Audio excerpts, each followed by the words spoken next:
Good morning, everybody. Peace and blessings to you. This is day 2 of our raised garden bed build. And so I've gone ahead and, let the critters in the soil and all those good things adjust for a day. Kind of even it out at the bottom. Not really concerned about it being totally level. Got it as level as I could, and I put down this weed barrier, and it's called STA Green, Stay Green. Got that from Lowe's. And so the thing about your build, you want to have good drainage, right? You want the water to trickle down slow enough that your root system gets nourished, but you also want to have a little bit of retention, but not so much retention that it starts to pool. And so having well drained soil is important. You don't want to pack it so tight that you have all this impact soil and your roots can't move around, and then you're going to find that you have a weak plant that can't survive.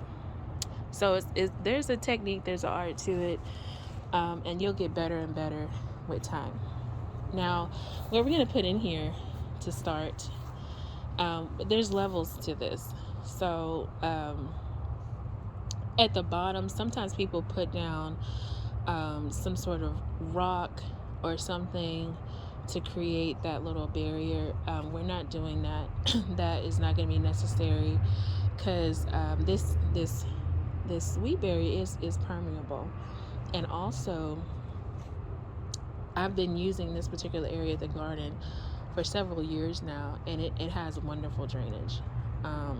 So I'm not concerned. Now, if this was a brand new build with a piece of land that I have not touched, I would definitely do a lot of checking from a drainage perspective. I may even go through with some PVC pipe, put in some pipe down once I get to the clay level, make sure that water is really seeping, but I'm not concerned with that here.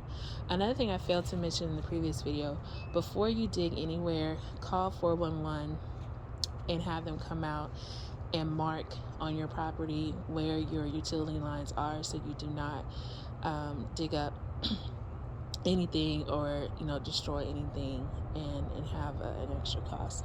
So definitely do that. So we're going to be building with 3 different things, actually 4 things. So the reclaimed soil that we've dug out, that will go back in.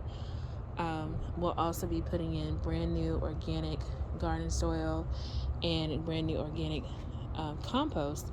I do prefer to create my own compost, but because I did not do any foliage production for a full year, I really do not have my compost available. So I'm starting with store-bought, but it is better to build up your own. But we'll build up over the seasons, and we'll see how that comes together.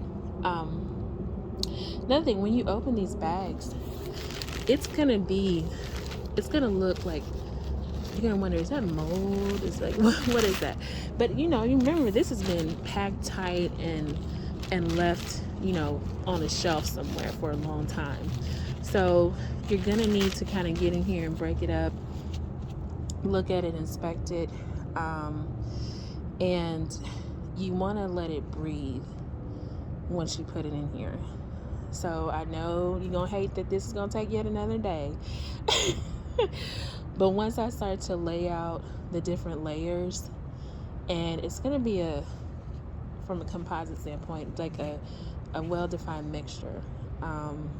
And I will break up larger pieces of soil, not too fine, because what's going to go in here initially, we're doing some green beans in this particular bed. So it doesn't have to be like fine, like what you do with a carrot or something like that. So that's what we're doing. And I will catch you guys in the next video. Thank you so much. Peace and blessings. And I will see you next time. All right. Bye.